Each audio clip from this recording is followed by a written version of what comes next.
Não crie conflitos em si mesmo. Isso aqui é apenas uma passagem. Tudo sobre o milagre do deputado. Mas o tumor não está mais aí.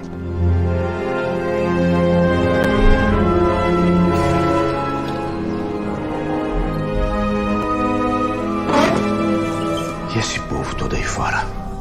Quero que você mande eles embora. Eu sei que tem muita gente aqui precisando de ajuda. Todo mundo falando disso, a cidade não fala de outra coisa. Por que o senhor curou meu irmão e não me cura? Não sou eu que curo, filho. É o careca.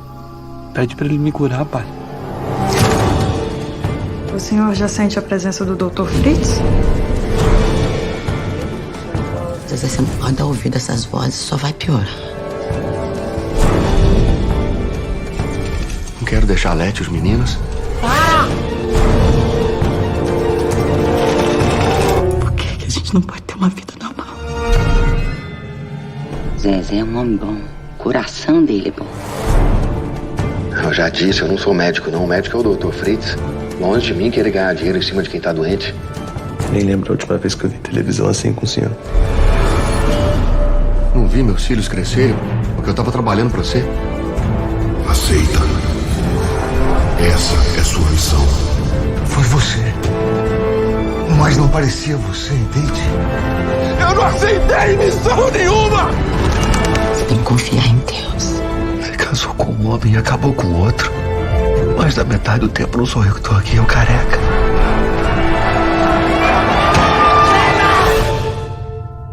Tá cheio hoje, viu? Vamos começar o nosso trabalho.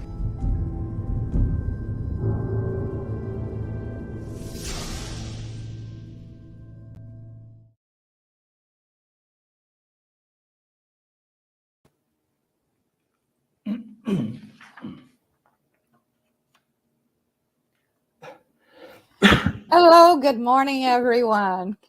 We are very happy to be here once again on our Saturdays with the special talk that today will be presented to us by Roberto Watanabe. As always, before we start our presentation, we like to start with a prayer. Then we will be introducing our guest speaker, and then we will have the opportunity to hear a bit more about the topic he brought to us. So we invite everyone to raise their thoughts, unite their hearts, asking for the blessings of the Spirit benefactors, all those that are responsible for this work, that help us in our process of enlightenment.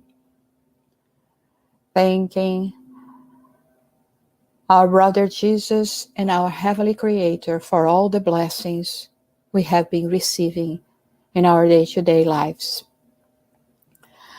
Okay, so today we have a very special guest with us. We have Roberto Watanabe that is going to be talking to us directly from Brazil, the state of São Paulo, and he is currently the president of the Spiritist Federation of São Paulo. He directs courses on continuing Spiritism education, and also on courses of the Spiritist philosophy.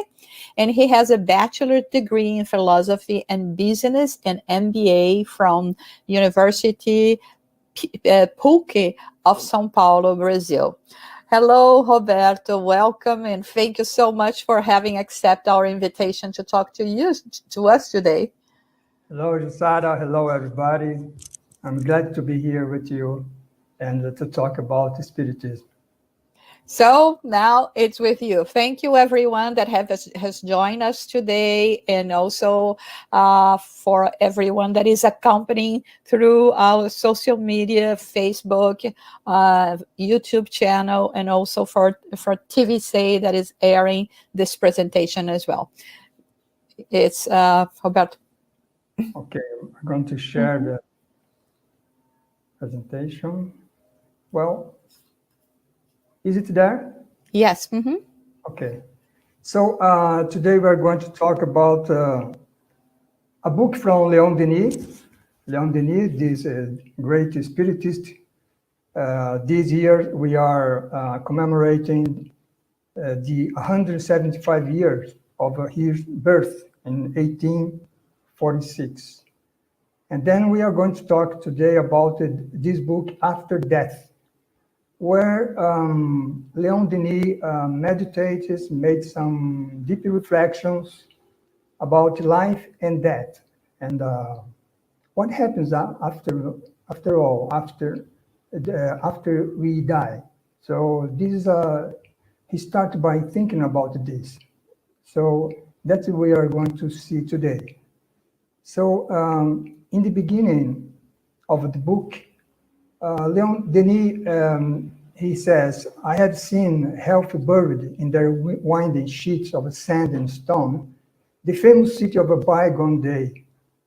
The centuries have witnessed the passing of nations and of kingdoms, and nothing has remained.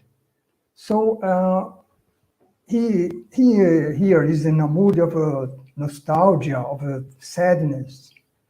We can think, for example, about the Roman Forum in Rome. And today we have there only ruins of once the famous city of Rome, the center of the civilized world. And now we have only that stone, sandstone, as Denis says. And then he asks, can it be that a man in his works are alone destined to nothingness and oblivion? So this is the mood where he started this book, this reflection. And then he goes on. He says that he experimented the same impression in the face of a loved one departure. So then we get to the theme of death. Death is the question mark, he says, that unceasingly confront us, to whose solution so many philosophies have been dedicated. So this is a question which has been tormented the man since the beginning of the times. And so that he says, tormented by the uncertainty of the hereafter, man raises his eyes heavenward in search of the truth. So what is the mood here of Denis' mood? Is that of mourning, melancholy, thinking about, well, then what happened about after death? He expressed here the man experiencing the conscience of his finitude, because we have a limit in our knowledge. We don't know everything. We can fail, we make mistakes, and we are under the constant threat of death. We can get hurt, we can get sick, we can die. And then what happens after we die? Nothingness, perhaps, after we die. Or do we still keep alive? So that is the question. Do the religion, the ancient religions, have the answer to such question? Denis thinks. And he says that at first sight, it seems that no, religion do not give us such answer, because they are mostly dominated by rituals for the public, for the people. But fortunately, that's not the case, he says. Because he says that a superficial glance over the beliefs and superstitions of the past conduces inevitably to skepticism, because only from the stereo manifestation, like the ritual that I mentioned, right? So doesn't say nothing about life after death or what happens after death. But then he said, but if one penetrates the inner sanctuaries of religious conception, then we find it in the presence of a momentous revelation, he says. Because behind such a veil, the ancient religions presented a grave and lofty character that was both scientific and philosophical. So ancient religions were not just rituals. There was something more, right? So he says, their teaching was dual, public and superficial on one side, the rituals, hidden and inner from the other side, the latter being solely revealed to the initiated. The hidden and inner part was the part that was looking constantly for the truth. That was what the ancient religion did. So he gives us some examples. Brahmanism of India, for example, Hermetism of Egypt, polytheism of Greece, and Christianity itself, at its origin, he says, presented this dual character. So then it seems that we have an answer for what happens after that. And then he says that the wise men of East and those of Greece, they did not scorn to study nature. They studied nature, but most of that, they studied the soul, because in the study of the soul, he says, they sought the everlasting principles. They strove to uplift themselves to the causeless cause, the first principle from where all being proceeds. Here we can remind the thinking of Saint Augustine, for example. Saint Augustine, instead of looking for God in nature, he looked inward. He turned to his inner side, to himself, and there he found the eternal laws, and these eternal laws leaded him to the origin of the laws, which is God. So God is the causeless cause, the first principle from where all being proceeds. So this is one way to reach God, right? So this is what Denis is saying here. And he says that these older religions, they picture the soul, the inner side of the religion, right? And they picture the soul as placed between the two worlds of the visible and occult, observing and studying them both. So here we are closer to our spiritism concept, right? Then they said that the human spirit is immortal. So here we have the answer about what happened after death. It doesn't happen nothing, right? Because we are immortal. We keep alive on the other dimension, of course, but we will still be alive. And this immortal spirit, through many existences, alternating terrestrial and spiritual. Terrestrial and spiritual, we progress toward our Creator, to God. So then the conclusion is that life is not more than the evolution of the soul through time and space. Time and space is where we are, right? And of which matter, which means our body, is the inferior expression. So what is really essential in us is our soul, not our body, because our body is something that is temporary, right? So this is the older religion already knew that, right? Then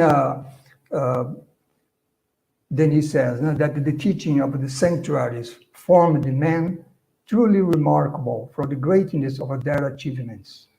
And then he mentioned the men like Krishna from India, for example, Zoroaster from Persia, Hermes from Egypt, Moses and Jesus from Palestine, now Israel, and Pythagoras and Plato from Greece. So those men have great achievements. All that we have just seen now, about immortality, reincarnation. So those men already knew about that. But the disciple have not always been able, Denis said, to preserve their master heritage because they built dogmas, which turned those religions' creed stifled by the earthly ligaments. Where he's trying to say here that religion is something that talking about the transcendence, but then we forget about that, and we still we attach it to our earthly life. So then we create dogmas. So then Denis said there is a need for a new doctrine to arise. Such a doctrine should be idealistic in tendency, positive and experimental in method, and based on incontrovertible facts. So this is the scientific side, right? So he's talking here about the spiritism, of course, right? Which showed up in the middle of the 19th century. And Denis says that this new doctrine will be a resurrection of the same secret doctrine from the past, from India, from Egypt, right? From Persia, from Greece. But with this difference, at that time, this truth was revealed only to the initiated person. Now it will be within the reach of all. So that's the difference in spiritism, right? It's open to everybody, not from some small circle of disciples. And then what we are going to see now, and Denis show us, is we will follow now the basic principles of Spiritism. So we will follow five basic principles, right? First, God. Second, the immortality of the soul. Third, the communication between the spiritual and, let's say, the physical, material world. Fourth, reincarnation. And five, evolution of or law of progress. So these five basic principles. We are not going to mention today a sixth principle, which is the plurality of inhabited worlds. That we are not going to talk here today, right? So beginning by the first principle, God. So what Denis said is that the existence of God cannot be demonstrated by direct and tangible proofs, because God is not material, right? We cannot see God. We cannot experiment God in a sensible way with our senses. But he says, but the soul of a man has experienced the necessity of looking beyond those perishable things, the material things, our material world, that make up the material life. So, the soul of a man looks to that which is alone, is permanent and immutable, perfect and absolute. Here we like to remind of the Pascal, a French philosopher of the 17th century. Pascal says in one of his books that man is a thinking cane. Cane here, I mean that the plant, that is slender plant, which grows in water, very flexible.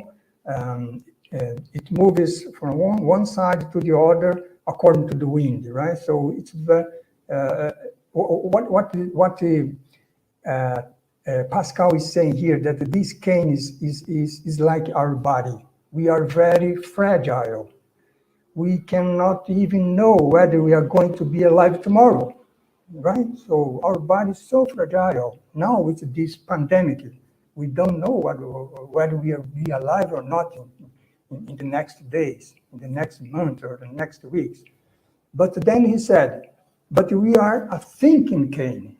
We can think. And that's the great difference. Because by thinking, we can think about what is permanent and what Denis is saying here. We can think about what is permanent, immutable, perfect, absolute, has an infinite intelligence, right? So that is the difference. So that's why the soul of a man can look beyond the perishable things that Denis said, the material life, and look for what transcends us. So that is where we find the way up to God, right? And he says that the revelation of God is contained in 2 volumes, 2 books, let's say, which ever lie open before us. One we have already seen, right? Which is the book of conscience, like Augustine did, right?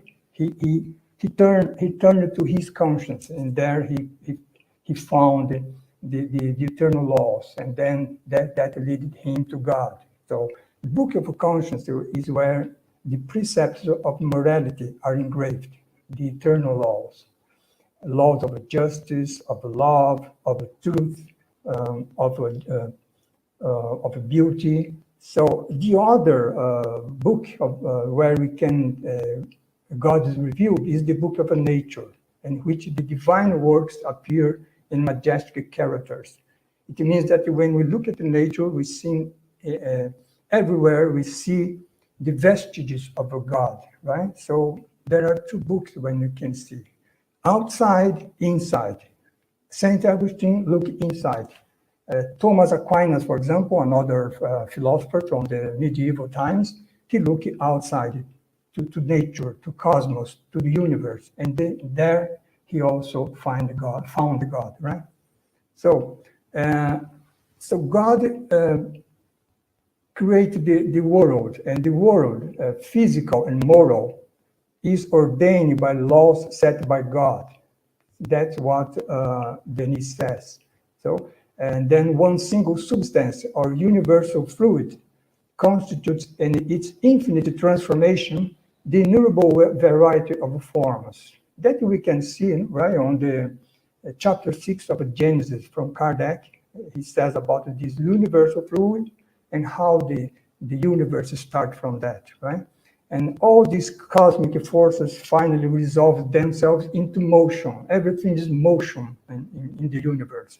And motions, Denis says, means life, and means being, means the spirit, means us, right? So that is the greatness of God. And the world, physical and moral. Physical because it's this physical world that we can see, the stars, the galaxies, our planet, the plants, the animals, we ourselves. But we have also the moral world, which is inside our conscience. So that is the 2 differences that we can see in the book, the Spiritist book, right? So then Denis used to have a poetical view of things. And then I extracted here a part that he is almost a prayer here. So when he said, God, soul of the world, universal center of light and love, in whom we live as the bird lives in the air, or the fish in the sea, through whom we are united to all that is, has been, and ever will be. So this is Denis almost crying to the greatness of God. So it showed to us here how faithful he was, right? Then now we are going to the second basic principle of the Spiritism, which is the immortality of the soul. So Denis said that the study of nature leads us to the study of the soul, because we have our body, but we have also our mind, right? Which is our soul. So the soul is the principle of life, cause of all sensations. We have our body, we have sensation, we see, we hear, we feel, we touch, right? Who is the cause of this sensation? The body? No. The soul is the cause, right? So in the soul is the principle of life. That's why when the body having no life anymore, the soul leave the body, right? Because the soul is the principle of life.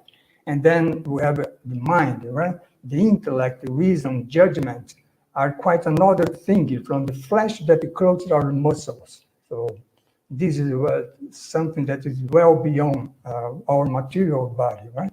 And so it is with the conscience, weighing our actions and discriminating between right and wrong. So our moral sense, right? This is in our conscience.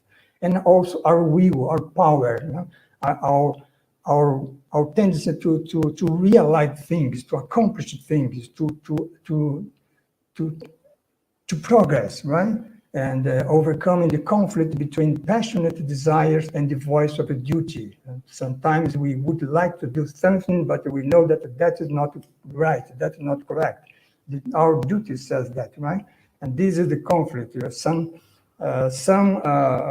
follows their passionate desires, some follow the voice of the duty. So that is the difference, how their will are weak or strong, right? Depending on how there is they resolve this conflict. So this immortal spirit must be immortal, right? So that's why Denis said that immortality is the sole sanction of morality, and the only one that satisfies our notion of justice. Think about, for example, materialism that says that we have only one life, right? So if we have only one life, let's enjoy our life the most we can, no matter who we can hurt, we can overcome. Let's enjoy, because after that there is nothingness. So there is no morality there. It is not possible any morality or any justice there, right? With immortality, things change completely, right? Because then we have the law of cause and effect. Everything that we do now will have consequences, either in this life or in a future life. So then morality comes when we have this immortality of the soul. So, but this is not only something that is but just thinking in a logical way, because Denis said that the fact is also proved that the soul survives beyond the grave. So that's what Kardec did, and the other scientists from the 19th century, from the first half of the 20th century, they did a lot of scientific experiments to prove that the soul survived to death, right? So this is the second basic principle, the immortality of the soul. So let's go then to the third principle, which is the communication between we incarnated spirit with this discarnated spirit. But before that, we are going to talk about life in space. Well, we know Denis, right? We were going to say about life of the space. So what happened after we die? What is going to be our condition after this terrestrial life? So Denis said that the soul's conditions in that life, after that, right, which lies beyond the grave, depend upon its faculty to feel and perceive. So what we are here on Earth, we will be the same there, right? So, and these faculty are proportional to the more or less advanced state of the spirit. So, what Denis is saying here is that, for example, the inferior spirits carry away with them their material habits, needs, and preoccupations. So, as I said, we are the same. What we are here, we are going to be there, right? The same. So, these inferior spirits, after death, they return to share in the life of a man and to take issues in their battles, labors, and pleasures. So, the inferior spirit is everywhere, right? It's on the streets and in our houses, our homes. If you don't take much care about that. And they are everywhere. They are participating in all the things that we do, right? Because their instincts and desires, quickened by continual contact with us, with man, beset them. We are very concerned about that, right?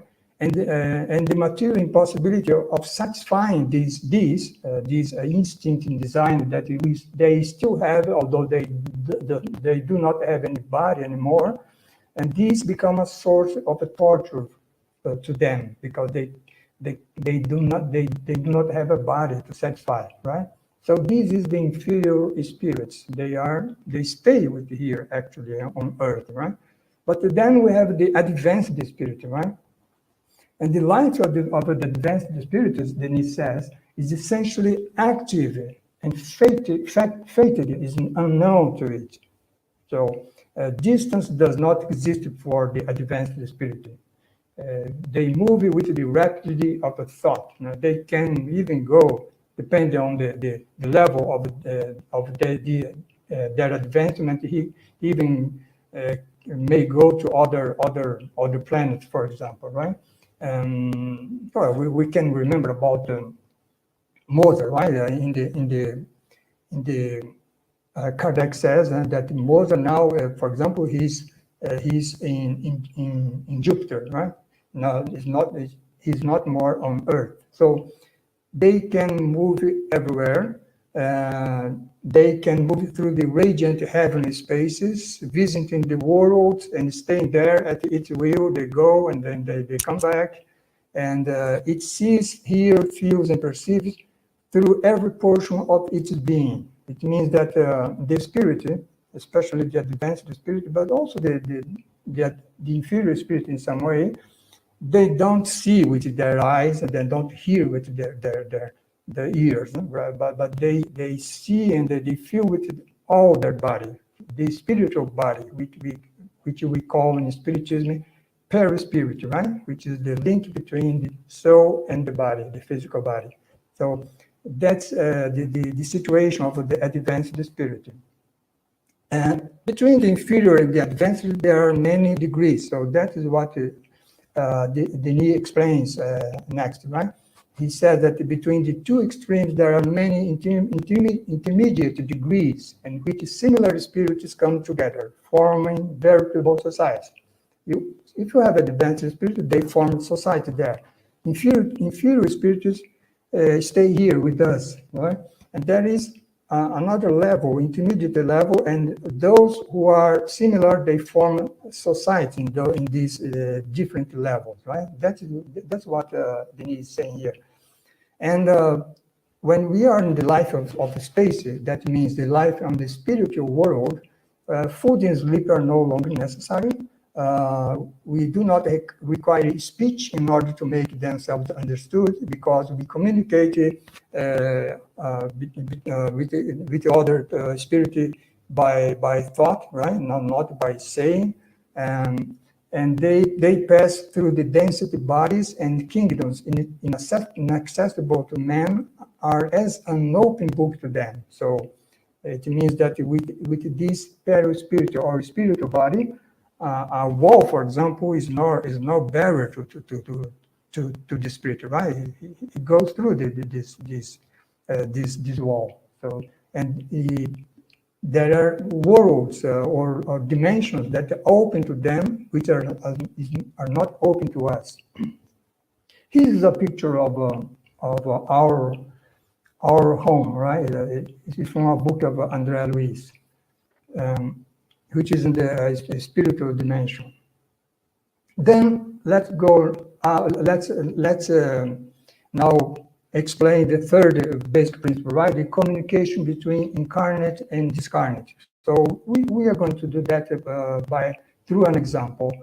Here we have a situation. This man here on the left is Andrea Luiz with the mustache and wearing a tie. He's the spirit Andrea Luiz, who is narrating this picture here in one of its books that he dictated to the medium Chico Xavier, as I suppose everybody knows, right? Who he was. And here we have this following situation. We have this woman here on the right, and blue blouse. She is a medium, right? And she is incorporating a spirit. And in this case, an inferior spirit. You say this man here in gray color, he's very angry, right? And the face of the medium express this anger that is inside this spirit, right? This inferior spirit. Then the man in glasses and on his side is the dialoguer who is trying to calm him down, right?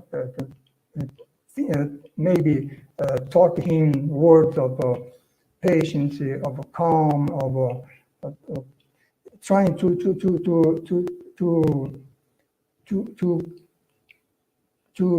calm him down. I don't remember another word now. So then this man, the dialoguer, who is incarnate, right? The medium, the woman medium, and the man who is dialoguing is incarnated. The spirit, the inferior spirit, gray color is spirit, is discarnated, right? But the dialoguer is being assisted by an advanced spirit, as you can see here. No? This man with the white hair and white beard. So this is an advanced spirit who is assisting him to calm down this angry spirit. And the other colleagues of the woman, they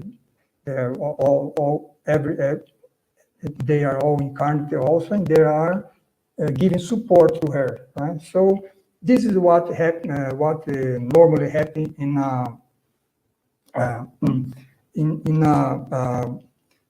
a work that we do in a spiritist center, right? Which is to dialogue with this inferior spirit and try to lead them to the way of love, fraternity, and to help them in some way. So that is the third basic principle: communication between the spiritual and the material world. So let's go to the fourth, because we are there in the life of a space, right? The spiritual world. And then what happens next? We reincarnate, right? That is the fourth basic principle. So reincarnation means that all souls that have not emancipated from terrestrial influence must be born again into this world, this material world, to work out their improvement. We have our improvement there on the material and the spiritual world, right? But we have much more here in this material world. So that's why we need to reincarnate. And this is the case with the immense majority, Denis says, right? And the incarnation means the sacrifice of the free life, the transition from open space to dark confinement. What Denis means from here? What he wanted to show us here?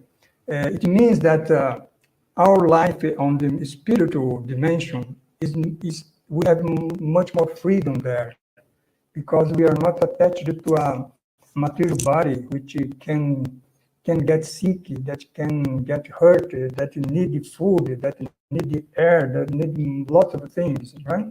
That are constrained in their senses. So reincarnation is much more a difficult thing than be incarnated here. Right? Live there is much better than here. That's why Emmanuel, right? I think everybody knows who is Emmanuel, as an advanced spirit. He said that our real life is there on the spiritual dimension, not here on the material world, right? So reincarnating, then he said, is an hour of anguish, more terrible than that of death. So it means that we, for example, that are here, we are almost every one of us are afraid of death, right? But from that point of view, reincarnate is much more terrible than to die, right? So that's what Denis is saying here. And from the beginning of the reincarnation process, the spirit is overcome by confusion, because we are there on the much more freedom than here, but then we must reincarnate. To reincarnate, we must prepare ourselves, right? That there is a long process that Andrea Luiz, that the spirit that I mentioned in one of these books, he showed to us how this process happens, right? So the faculties of the spirit, when he is going to reincarnate, are clouded. The memory fails, the consciousness slumbers, because we are going to attach it to the cell, that first cell, which we are going to develop into our body today. So once launched in its body, Denis says, the task of the soul will be to prepare this new organism to its necessary functions. In 9 months of pregnancy, the baby is developing this body, and then he's born, and then he has his infancy, childhood, and then he goes through all through his life and his development process, right? So this is the fourth basic principle of spiritism, the reincarnation. And what will be the situation of us here after we reincarnate? Well, Denis said, the resultant effect of its past determine the condition of the spiritual reincarnation. So the law of cause effect, right? So everything that we did in the past will reflect now in the present. So, and everything that we do now in the present, or think or say or do in our present, will have a reflection on our future. So that is why he said that everything must be accounted for, and everything likewise may be redeemed. The wrongs that we did in the past must be redeemed. And all our existence are linked together, right? So our present life is linked to our past life, also is linked to the moment that we were in this present life, in the past life, which is the life in the spiritual dimension, and so on from the past, right? So good and evil are reiterated through all time, he says, right? Because everything is linked. We bring from our past our tendencies, whether good or bad, right? And that is in some way influencing us today. And therefore, we must beware, he says, of those moments of the weaknesses that would betray us again into the servitude of matter, right? Because we bring our tendencies from the past. So we must be aware of that and to take care of that, and not going again into that servitude, as Denis said. Right? So that's the reincarnation. Then now we're going to the last basic principle that we're going to talk today, which is well, why we reincarnate, right? And what is the purpose of life? This is another basic question that man asked since the beginning of time, right? What is the meaning of life? What we are doing here after all, right? So, and then we have the law of progress, of evolution, right? We are here, not only here, but there on the spiritual dimension. We live, we were born by God to achieve perfection. Of course, relative perfection, because absolute perfection, only God, right? So the supreme aim, our supreme aim is perfection. And the road that leads to it, Denis said, is the road of self-improvement. So that's why we live today here, and we are going to live tomorrow in the spiritual world, and then in the future we come back again in here, and then we go in this movement, right? So our destinies are identical. There are no privileged or no cursed beings. So every one of us have the same destiny to reach perfection, the relative perfection, right?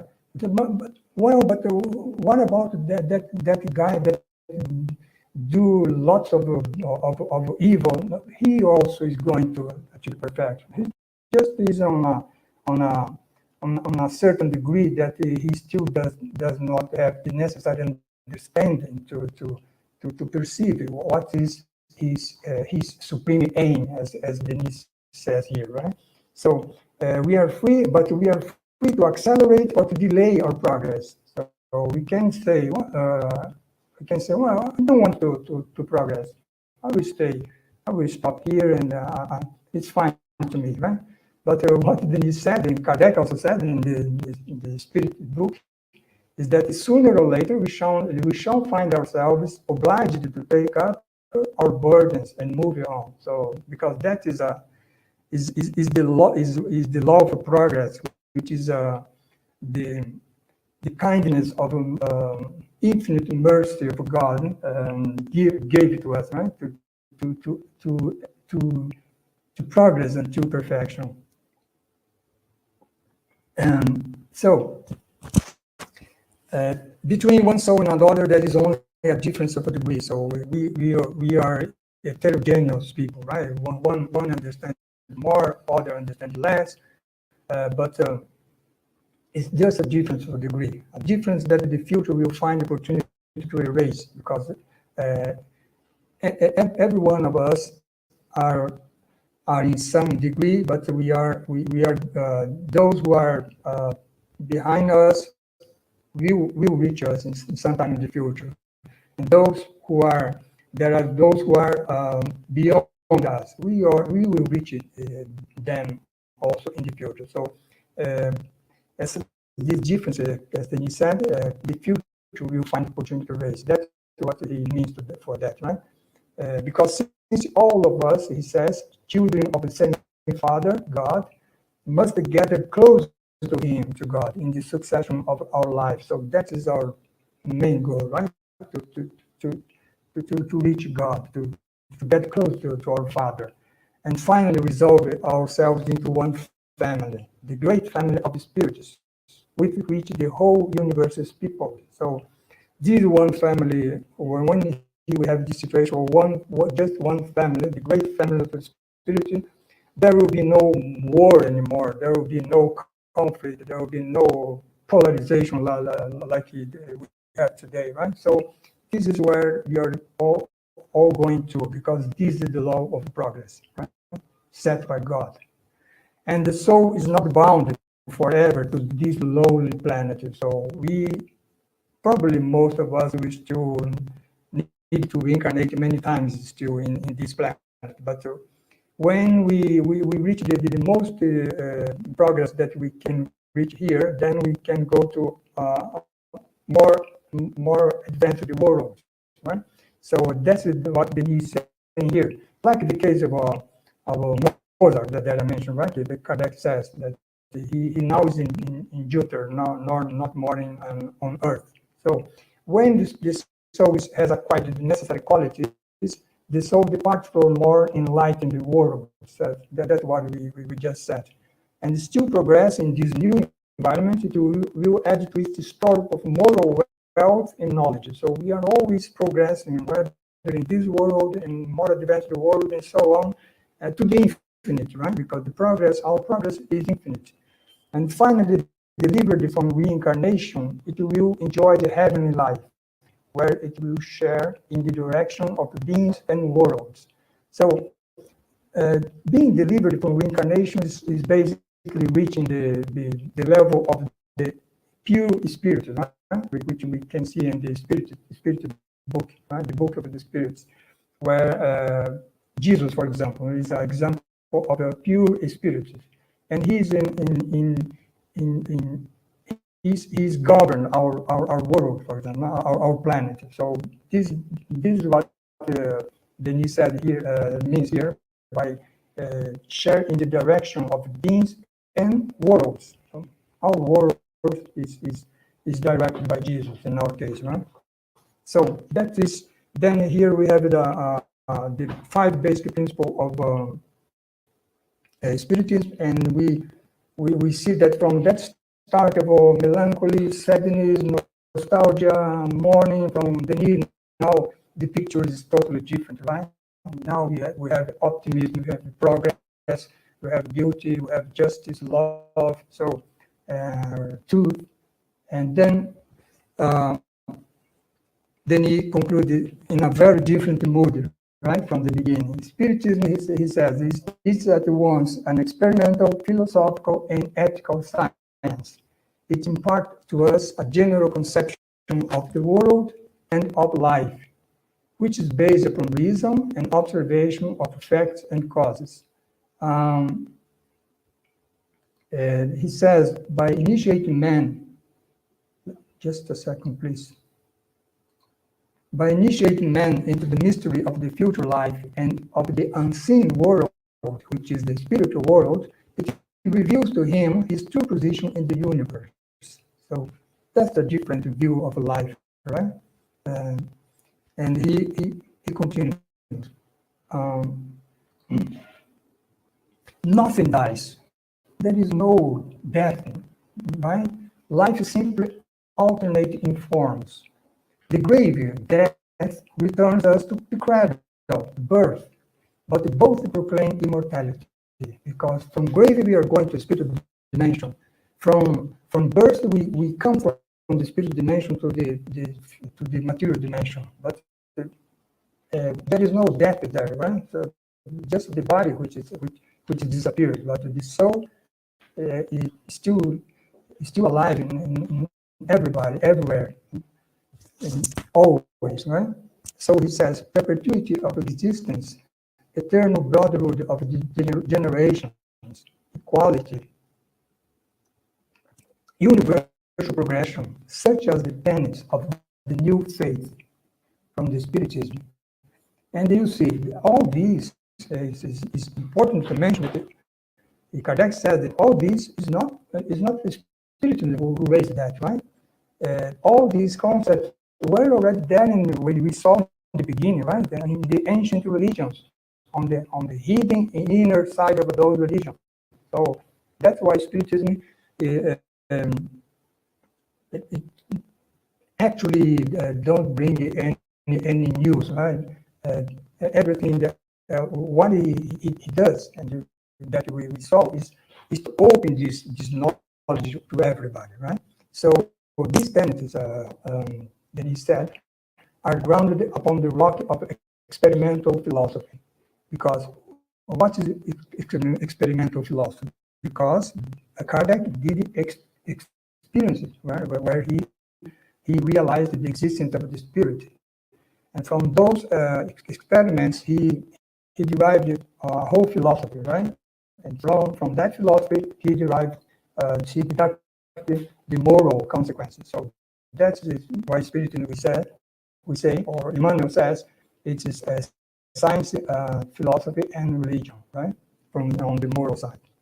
And then Denis says that life is fleeting, so we must endeavor to acquire what we came to seek in this world, which is true improvement. That must be our main goal, right? True improvement.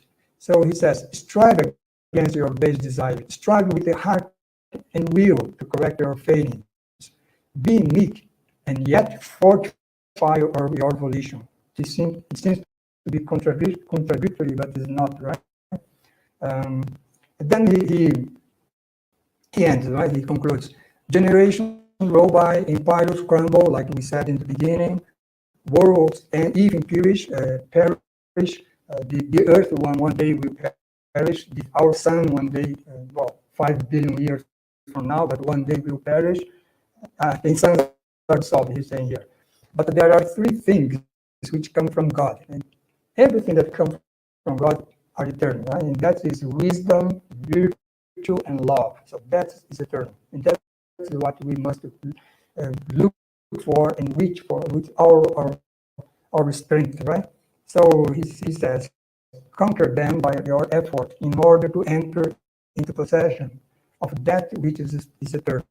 Because when we reach this situation, we will be like Paul says in his letter from the Corinthians, right? We will see God face by face, right? And not through a mirror like we see today. And that is our main purpose. So with this, we end here our presentation, and I'm open here to any question our colleagues may have. Oops, let me put a slide on. Oh, Roberto, that was absolutely fantastic. Thank you so much. I think in a way you managed to do almost impossible, which is to cover so much of this precious book that is After Death. Yeah. Leon Denis, I think this is a masterpiece from Leon Denis. I don't know if people in general are aware, but this book by Leon Denis is a result of a spiritualist congress that happened in 1889. And being in a spiritualist congress at that time, of course, the gatherings that they had was encompassing all other philosophies and religions. So there were many different currents of thought that participated on this Congress. And this one in particular generated a bit of a struggle because of the different takes on the ideas of God and the idea of spirit. And so Leon Denis left this Congress with the task of putting together a publication that could bring all the ideas that were discussed during this Congress. But of course, he would be presenting that from a spiritist perspective. And so he wrote After Death, and it was published in 1890. And it's interesting because he said that it should be a book of about 300 pages. We have to remember that at that time, to publish a book was very, very expensive. And the more pages it had, the more expensive it would be. And so, but when the book finally happened, it was 334 pages, but people comment that no one complained, and the way he described the book, that was the book was done in a spirit of eclecticism and conciliation from all schools that were present in the Congress, but keeping the teaching of the founder of Spiritism as its basis, with his principles so logical and so wise. There is one comment of this book that I like it very much, in particular, that was published in a publication at the time there. And this man, Alexander Hepp, he wrote the following: there is a man who wrote the most beautiful, the most noble, the most precious book I ever had read. And his name is Leon Denis, and his book After Death. So this is a fantastic book, and I think it's a beautiful way of us here and uniting, you representing the Spiritist Federation of São Paulo, and ourselves here representing the United States Spiritist Federation, to celebrate his life, his accomplishments among ourselves. So now let's go to the questions, unless you want to comment something before we go to the questions, Roberto. No, just that I didn't know about this book, that it was the result of that Congress. And you did the translation of this book, right? Yeah, I have it here. You know very well. Yeah, we have here. Oops. So you know better than me this book. Well, not really. I think this is a masterpiece. There will be so much more that we have to learn about it. No, but your presentation was absolutely perfect, because you managed to go through, to highlight all the parts of the book. So let's see, we have this first question. Did Leon Denis have any direct connection to Allan Kardec? Were they contemporary? Yes, they were contemporary, but actually, Denis, when Kardec was alive, Denis was still very young. So What I know is that they just meet once. I think in Lyon, the Kardec city, and or Denis went to Paris. I don't know. I don't remember exactly the situation, but I think they meet just once because he was young compared to Kardec, but it was contemporary in some way. Most of the new books, the new works were written on the beginning of the 20th century. So for that, we can see that he was very young compared to Kardec, right? Because most of Kardec's works was in the middle of the 19th century. So Denis was end of 19th century and the first 20 years of the 20th century. If you allow me, Roberto, because I've been writing a chapter for a book that people asked me, and I know this quite well. They met in the city of Tours, where Leon Denis lived, because Kardec went there. Do you remember the book,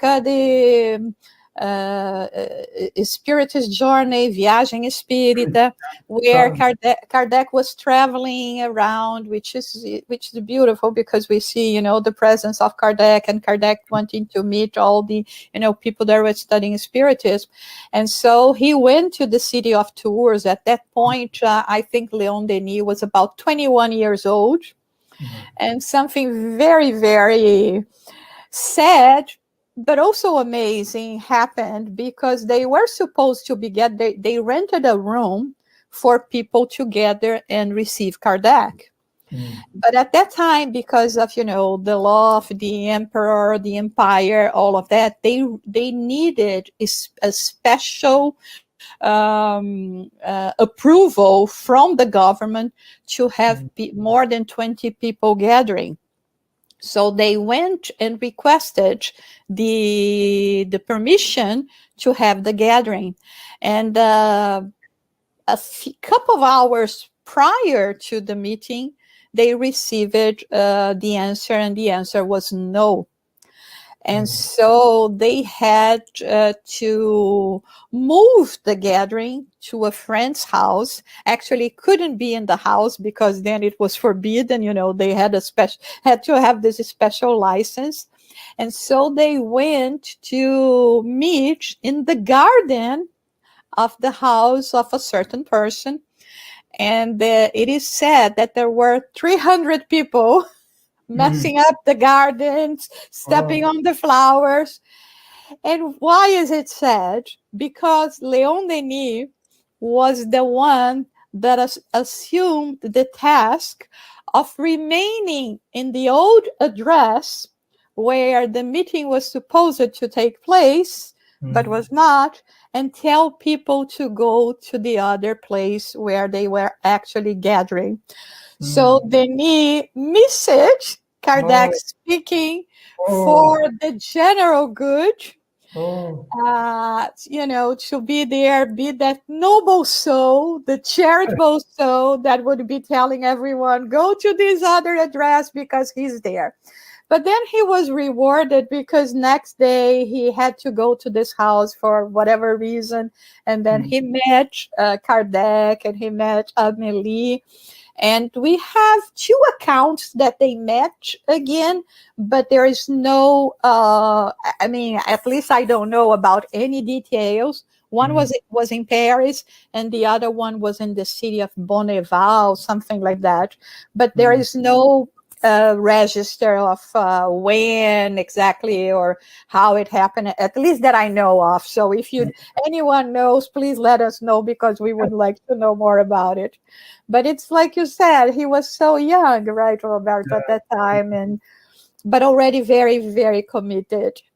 Yeah, so young, and also showing how good he was, right? Yes. Can you imagine, at this point, like they say, they were completely in awe, in admiration by the work of Kardec that he started when he was 18 years old.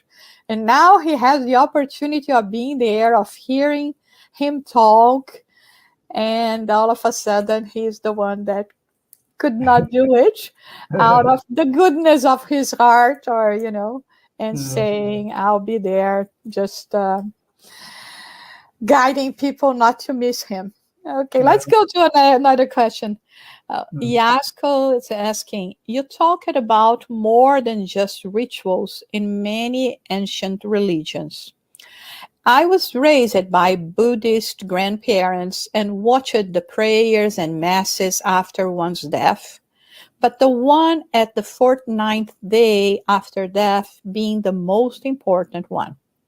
Also, the event at the Pentecost, 50 days after Jesus' sacrifice, also represented a huge marker for his followers.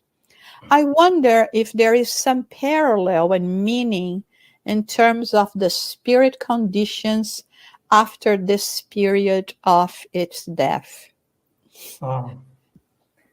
Well, in Spiritism, we don't have these days, specific days. Some days after death, this happens or that happens. What we know, and we saw it, some of that today, the condition of the spirit after he dies depends on how attached he was to his earthly life. The less he's attached, the more free he become after life. Sometimes Kardec says that the heart of the person is still beating, but the soul is not there anymore. The soul departed already, right? Because the person was not attached to that body, material life.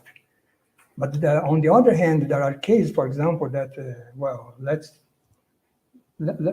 give you here not a good example, but in the case of suicide, for example, right? The person suicide and he cannot detach it from the body because it wasn't the time to depart, to go. So it remain attached, right? So you can see that in the book Heaven and Hell from Kardec, right? So that the situation of the spirit after he dies depends on how attached or not he was in this material life. So that's why days after that doesn't have any meaning for Spiritism.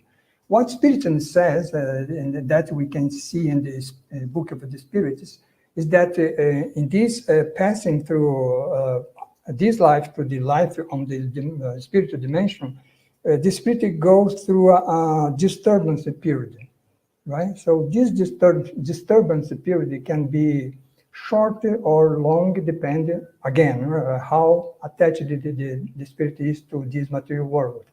And you can see that this disturbance at the moment of death is the same that happens when the spirit will reincarnate, as we saw, right, today. So when the spirit will going to reincarnate here, he also goes through this disturbance period. So this is something that is natural, right?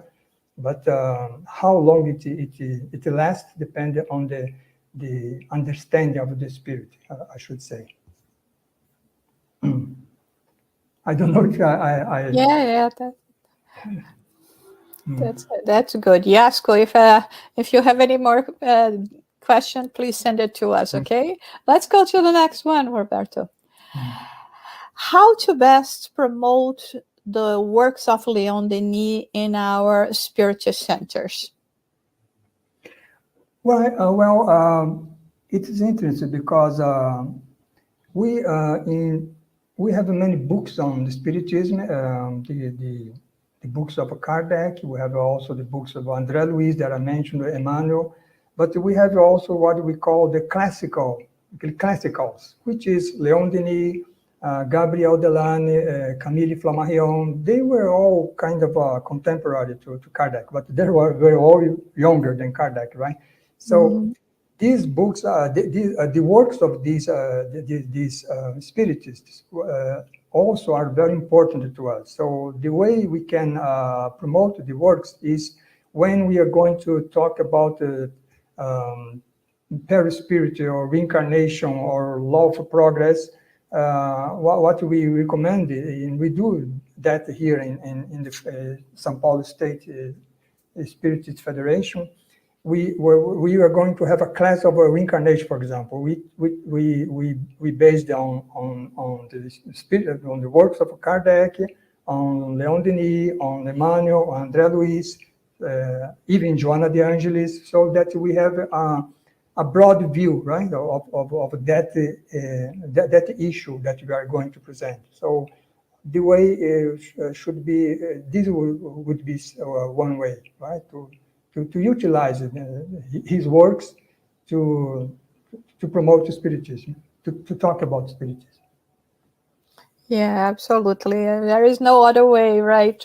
We have to bring it more. And I mean, there's so much in the books and publications that he had. Even if we consider the main ones that are the most, the ones that people know more about it, it's a lot of things that we can gather from them. I mean, only this book, the 5 parts of it, it could be 1-year course, right? To study for each one of them.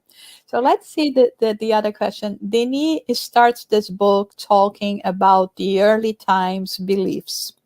Do you believe he did that in order to honor them? Okay. Let me just complement the former question. Okay. Actually here in the FESP, we say FESP is the São Paulo State Spiritist Federation. We have courses on Leon Denis. So we studied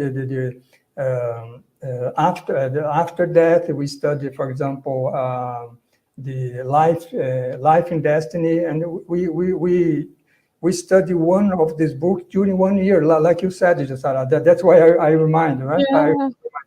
Yeah. We do that here. Well, then, going this question now.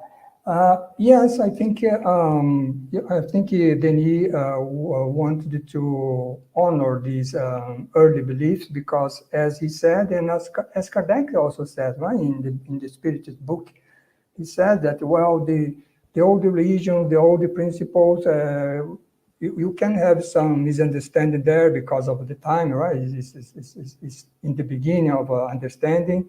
But there is great principles there, so that's what Denis show here, right? So our colleague here talked about the Buddhism. For example, Buddhism had already, you know, the notion for reincarnation, used to mention the life will, roda da vida, we say in Portuguese. Life. What is life will? Is this coming? Living in returning, right? It's a reincarnation. So what the Buddhist teaching said is that we must free ourselves from this life wheel. How can we do that? We can progress, right? We must evolve. And then we have all these four truths of the Buddhism, right? The first truth that everything is suffering in this world. The second is we must realize that, and third is that third truth is that we must free from this suffering, from this sorrow in this world. And for the fourth truth is how to do that. And then you have the oxbow ways. There are 8 ways to think correctly, to do things correctly, to talk correctly, to meditate correctly. All this.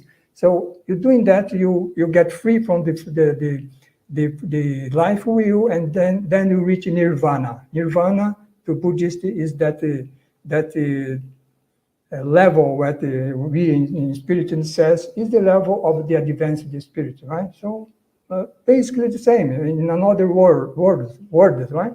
So that's why we must of course honor all these ancient religions, right? The same happened with India. I could mention here Krishna, but I think we don't have time. So we must honor this old religion, because the great principles were already there. God does not give truth only to Western people or Eastern people or to Earth people. God spreads His truth through all over the universe, right? So, and through all times. So that's what why we must honor this wisdom from the past. Okay, thank you. I think we have more questions. Can we say that a spirit is pure conscience? If yes, is that so only for pure superior ones or for everyone? Well, with spirit, which says, that is an interesting question, because with the Spirit book, or the book of the Spirit, says that what is the Spirit? The Spirit is the individualization of the intelligence principle. So that is a kind of a pure conscience, yes, because there is nothing material in that, right?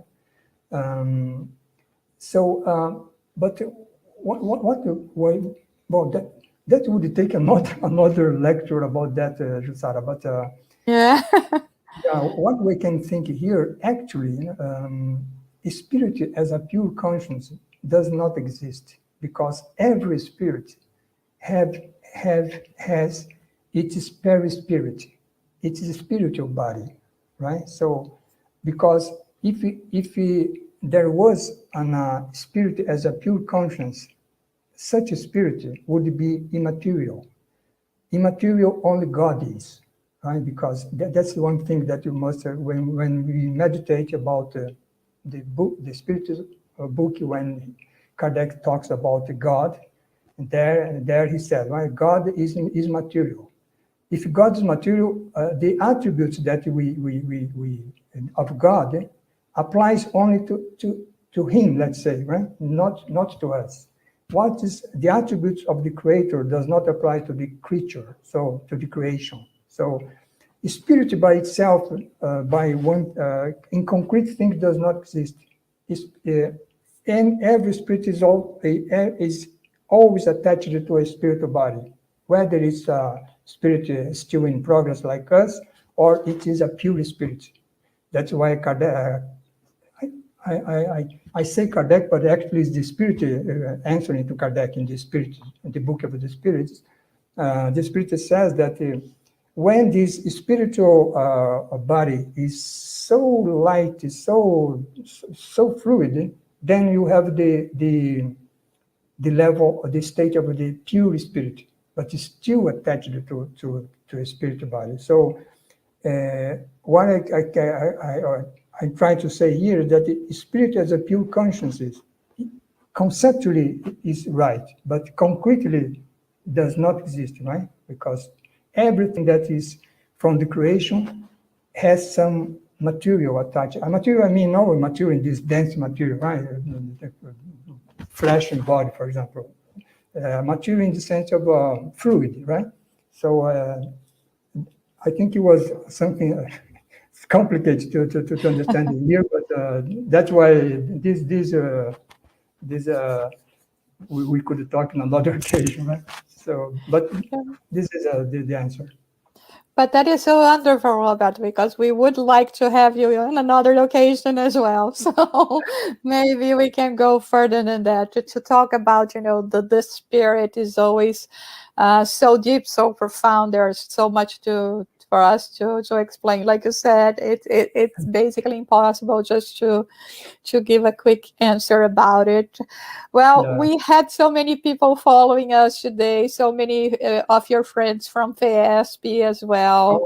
And they all send their regards, and they are very happy also to see that you're helping spreading spiritism in the United States. And I really hope that we will have many other opportunities to receive you with your time and allow you to be with us as well. it has been a great experience to have you here. I'm happy that I will be with you from next week at FESP and Sunday. Vera Milano has invited me to give a talk as well. Well, that talk will be in Portuguese for those who will be following us. And now it's the time that we are going to be going to the end of this presentation. But before that, I would like to know if you have any final considerations that you would like to give to us at this moment.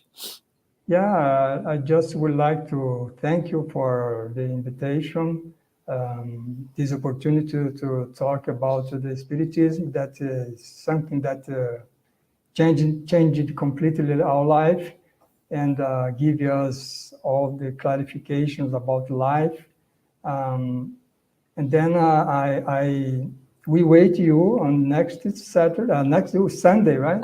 Sunday, yeah. The 14th. Not tomorrow, the 14th. Yes, yeah. The 14th, yeah. For your presentation, we will be glad to have you with us here at FESP.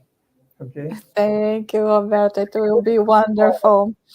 FESP has been the place that I started with Spiritism as well. So it's actually was the first Spiritist place that I went when I was 10 years old.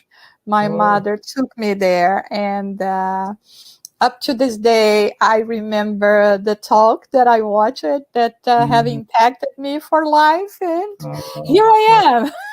Yeah, right? I just want for making a great job there in this. You and your husband, João, right? We have a great collaborators here. We have a very lot of committed people, but my husband and I, both of us are here as well, trying to do, what we were invited to do, right? To spread this beautiful knowledge to everyone. So next week we have a talk at the same time by Dr. Vicente Pessoa. He's going to be talking about the cures of Jesus, a medical spiritist hypothesis. So we wait for all of you as well to be with us next week. And with that, we want to thank everyone that has been connected with us, and above all, to thank the good spirits that have been protecting us, that especially today have been, protecting Roberto to be here with us, and for the beautiful message that he gave to us. May we all have a wonderful Saturday, Sunday, and Jesus in our home, Jesus in our hearts. Have a great week, everyone. All right.